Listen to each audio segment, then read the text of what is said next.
दोस्तों, हमने पिछले एपिसोड में देखा कि सैयद सलार गाजी का भांजा बहराइच की धरती पर किस तरह से आतंक मचाता है और महाराजा सुहेलदेव के हाथों मारा जाता है। सैयद सलार गाजी के भांजे का अंत हो चुका था। वह युद्ध भूमि पर मृत्यु को प्राप्त हो चुका था। बहराइच की धरती पर अचानक सन्नाटा छा गया।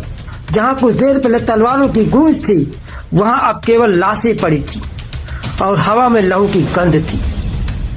महाराजा सुहेलदेव पासी विजयी हुए। उन्होंने विजय का उत्सव मनाया, अपने महल की ओर लौट गए। लेकिन ये कहानी अभी अधूरी थी, क्योंकि ये खबर अब रुदौली पहुंचने वाली थी और रुदौली में एक बिल्कुल अलग माहौल था। सैयद सलार गाजी और जोहरा बेगम की शादी की तैयारियां जोरों पर थी। महल सजा हुआ था, ढोल नगाड़े सभी बज रहे थे। लेकिन सैयद सलार गाजी के कुछ सैनिक बहराइच से भागते हुए रुदौली पहुंचते हैं और महल की ओर दौड़ कर जाता है एक फरियादी। उसके शब्दों में पूरा महल हिला देता है। सैयद सलार गाजी से वो कहता है कि आपका भांजा मृत्यु को प्राप्त हो चुका है। क्षण भर में खुशियां क्रोध में बदल गई। सैयद सलार गाजी आग की तरफ भड़क गया।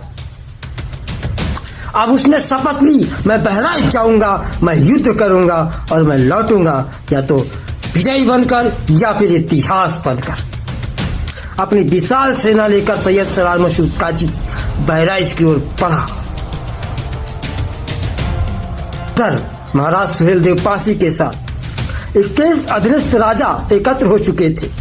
वो पासी राजाओं के सरताज थे। ये कोई साधारण युद्ध नहीं था। 10 जून सन 1034 ईस्वी बहराइच की धरती पर इतिहास का सबसे भयानक संग्राम शुरू हुआ।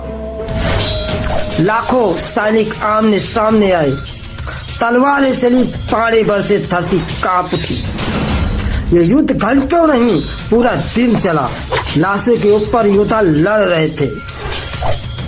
हवा में चीख थी और आकाश धुएं से ढका था। अंत में महाराज सुहेलदेव पासी और सैयद सलार गाजी का आमना सामना होता है। दोनों कई घंटों युद्ध करते रहे। सैयद सलार गाजी महाराज सुहेलदेव के ऊपर प्रहार करता और सुहेलदेव सैयद सलार गाजी के ऊपर। ऐसा लग रहा था कि धरती फट जाएगी। लेकिन अंत में महाराज सुहेलदेव पासी ने अपना धनुष उठाया। उनका तीर अचूक था। एक ही बार में सैयद सलार मसूद गाजी धरती पर गिर पड़ा। उसकी